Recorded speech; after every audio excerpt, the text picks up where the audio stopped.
Welcome to the Dominican Republic. On this new episode, we are going to be showing you the capital city of the Dominican Republic, Santo Domingo. After starting our holidays here in Punta Cana, we thought it would be a better idea to go to the capital city to have a better insight into this lovely and great country. In my opinion, Punta Cana is a great place where you can have a nice time of relaxation and you can disconnect from the rest of the world. However, if you want to cultivate and educate yourself and know more about history and culture of this lovely country, you better go to Santo Domingo.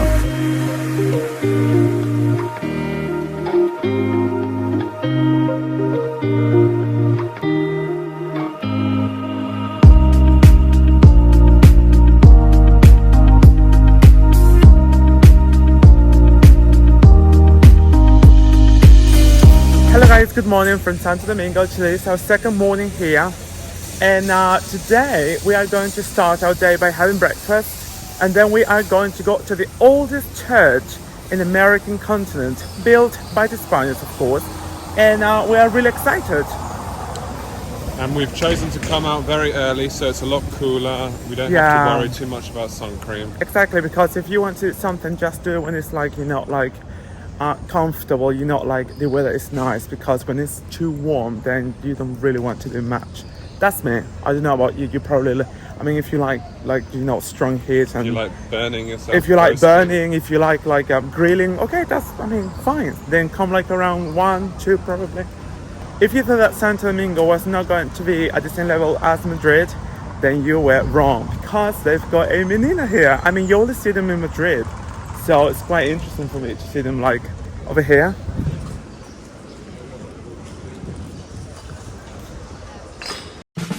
I would like to give you a piece of advice. When you come to Santo Domingo, please do not have anything at the cafes surrounding the square, because they've got extortionate prices and they definitely exceed the real prices of this country. So remember, do not come here. We had to pay 30 euros for this silly breakfast. Now it's time to talk about history. Santo Domingo was founded in the year 1496 by Bartholomew Columbus, brother of Christopher Columbus, as the first capital of the first Spanish colony in the New World. Today we're going to start our day by visiting the oldest cathedral in America. So guys, we're now waiting to go inside La Iglesia de Santa Maria la Menor. If you want to come and buy tickets, you have to come right here to Calle Isabel la Católica, the queen who famously fought the Moors in 1492 and led the colonization of the American continent. The entrance has a price of €1.50. So guys, we're already going, and I really cannot wait to learn more about the history of this cathedral. And I have to say that it's not really expensive. I wish like the food prices were like that. How dare they? What a delectable pleasure this is to me, to show you a real masterpiece. The Cathedral of Santa Maria la Menor is the oldest cathedral which can be found in the American continent. The groundbreaking began in 1514 with the intention that it will become the center of the Vatican-led religious proselytizing in the New World. It was completed by 1535. The majestic cathedral has a golden-tinted coral limestone frontal facade, and it combines the Gothic and Baroque styles of architecture. I'm very happy that this cathedral is really well preserved, since this is part of the common heritage of this continent.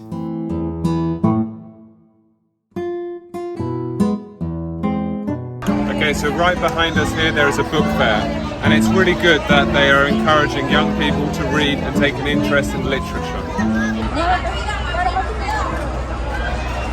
So guys, we finally came to the second place on our list to visit today, and I'm talking about the Pantheon of the Fatherland, which is basically a mausoleum for very honored citizens of this country. We're talking about people who have influenced and people who have done like important things in the history of the Dominican Republic. without further ado, let's go in and let's learn more about its history. And let's get into the queue before all these children get in there. I know. Pantheon of the Fatherland. This place has a great meaning in the history of this country. And believe it or not, this actually was a Jesuit temple until 1767. Then it was used as a tobacco warehouse and then as a first Dominican theatre for purely artistic purposes by the Society of Amantes de las Letras, which means lovers of the letters. But this place gained real importance until 1956, when Spanish architect Javier Borroso renovated the structure to serve its new purpose as a national mausoleum by order of the dictator Rafael Trujillo. Originally, Trujillo envisioned being interred at the National Pantheon, yet today is the place where the country's most famous people are honored, among other Trujillo's assassins.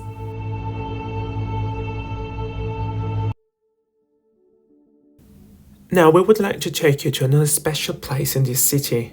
I'm talking about the Museum of the Royal Houses in Santo Domingo. From its construction in 1511, it was used as a real audiencia, royal audience, that is, court of justice, with jurisdiction over the New World, under the command of King Ferdinand II of Aragon. This museum is really extraordinary. It collects maps, treasure, weapons and other artifacts, mostly dating back to the Spanish colonial era of the Dominican Republic. Here you can see 3 replicas of La Niña La Pinta de Santa Maria, the 3 ships that sailed from Spain to the New World. I never thought I was going to see manuscripts written by Christopher Columbus himself. This to me is really delightful.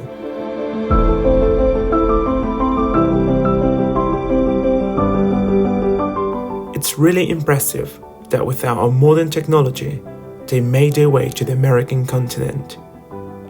And a new story began. Funnily enough, Francis Drake has his own corner in the museum. And of course, there is also information about slavery, since the Dominican Republic was almost the hub of slavery in the Spanish Empire.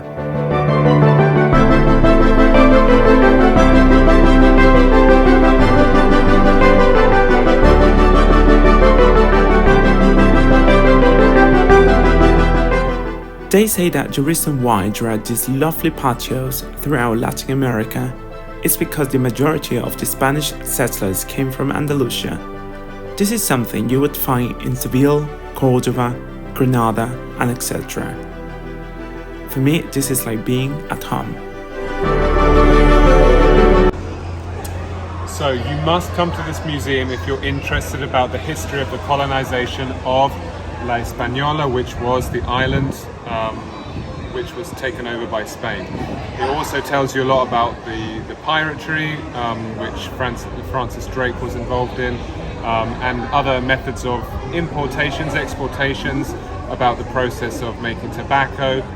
The price is only 100 Dominican pesos with an audio guide, so it's just around just under about $2. I would say that it's really nice since it is a very historical place and it's very affordable. Yeah, so be careful when you're eating out in the city, but the museums, they're very affordable and well worth it. I have to say that I am literally freaking out with this city because I didn't know that it was that historical. To be honest with you, in my opinion, I believe that Santo Domingo is kind of shaded by Havana, Cuba, because they believe that it's more beautiful, more historical. I'm not saying that it is, but in my opinion, they are just at the same level. Even if we talk about beauty and obviously about history, this city is extremely historical. And in the same way, like Havana, Cuba, obviously. And I like both. I have never been to Havana, but obviously I've seen pictures, and it is extremely famous. And I would like to go there one day. We would really like to recommend you to visit this lovely cafe in the historical center, Pig. If chocolate is what you like, this is definitely the place for you. Here you can try artisan chocolate and all sorts of liquors containing cacao from the island. This was a really nice experience, similar to the one we had in Granada, Nicaragua. But I have to say that back in Nicaragua was a lot better. No offense, but that's the truth. So now we're about to have a cocoa shake with milk. Now, will it live up to the ones in Nicaragua? I'll tell you now.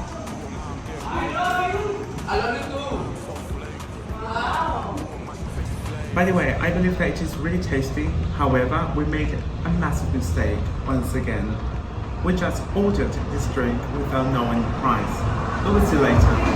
Anyway, so I just want to say that my chocolate experience drink back in Nicaragua, I believe it was much better. Since the patio was, obviously, we were in the patio and the presentation probably was better there. In any case, if we talk about the flavor and the taste, they are still very tasty, both of them.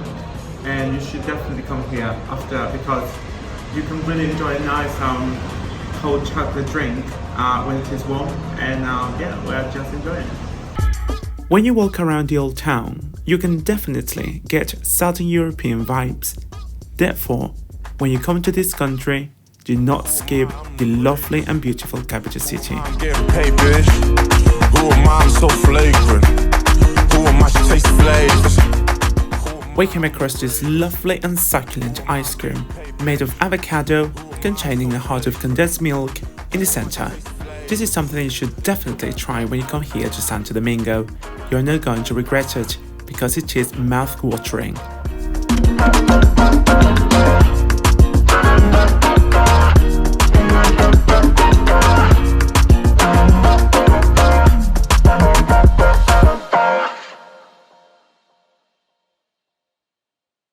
We are going to try some Dominican food, and I really cannot wait to try it. I'm very hungry and I'm enjoying myself here. Lovely. So here we go, guys. Apparently the dough is made of corn, and then it's like chicken and cheese and corn and more corn. Like I mean the grain of the corn. Anyway. Oh my goodness. You know what? This is the most tasty thing I've tried in this country. I don't know the name of this, but this is absolutely to die for.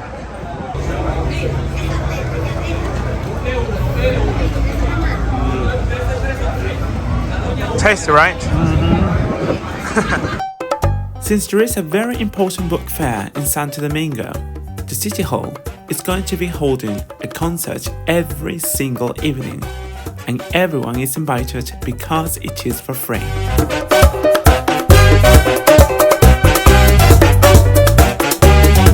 So guys, I really cannot believe how historical this city is. Everywhere you go, you see like the ruins of like ancient of like old churches and fortresses. Artifacts. It's just amazing, and there are churches all over the place, and yeah, I just love it. So today we're going to start our day by visiting El Alcázar de Colón, which is basically the first fortification in the American continent, where Christopher Columbus lived, and even his relative lived there for many years. And that is quite interesting because that is the only residence in the world that is known to be the official residence of Christopher Columbus and his relative. Anyway, so that's what we're going to do now. The Alcázar of Colón is situated in a very beautiful place, which is the port. You can see massive ships like There are this. so many children out there. They're absolutely everywhere. We can't go away without seeing children because it's the week of the book, and this is why there are so many people here everywhere.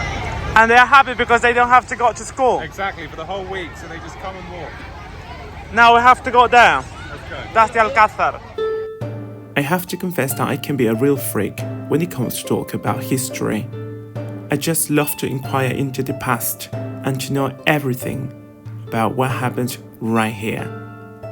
Welcome everyone into one of the most important buildings, not just in the Dominican Republic, but in the whole entire American continent. This is one of the most popular museums in the colonial city. It's also its most impressive in architecture, completed around 1512. This Gothic and Renaissance-style palace was once the home of Diego Columbus, son of Christopher Columbus, and his wife Maria de Toledo, niece of King Ferdinand of Spain.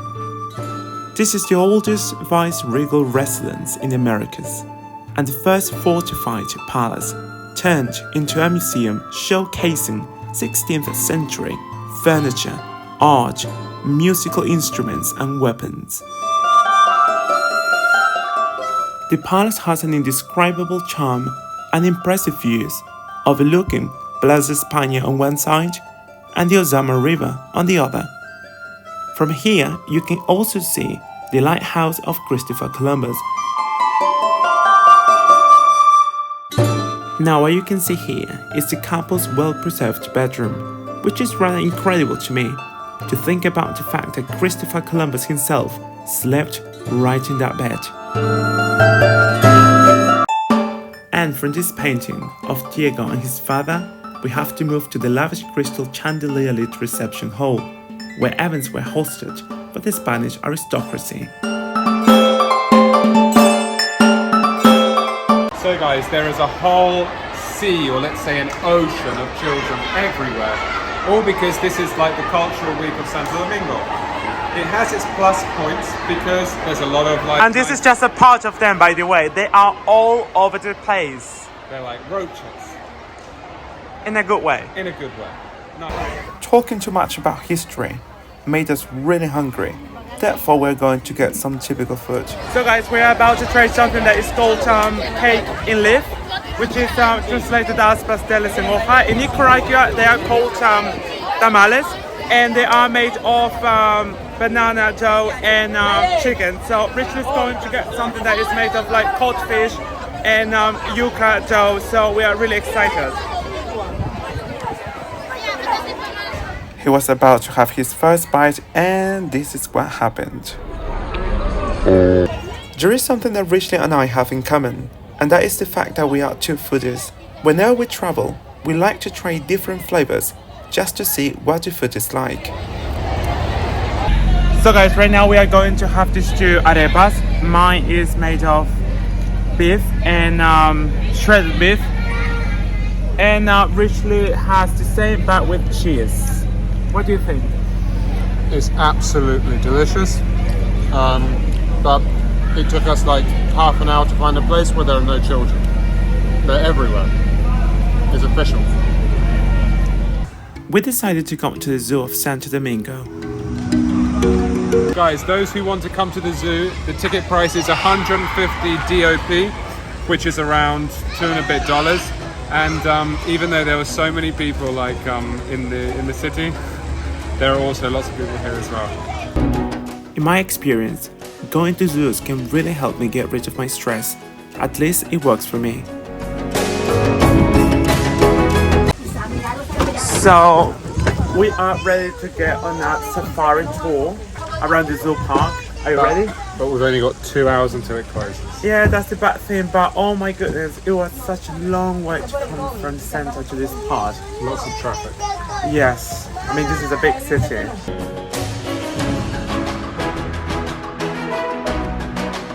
Sean bienvenidos al Parque Zoológico Nacional. Digan gracias. Our guide started the tour by introducing herself and invited us all to the park.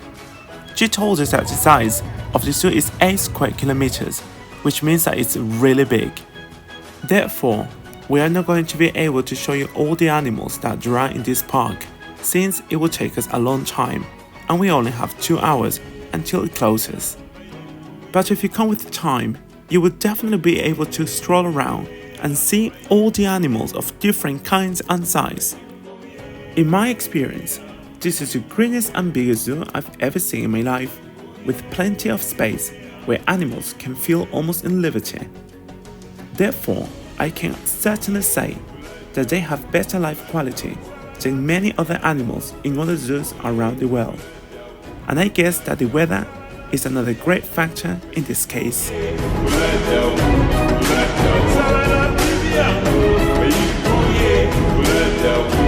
So guys, unfortunately we've come to the end of this vlog.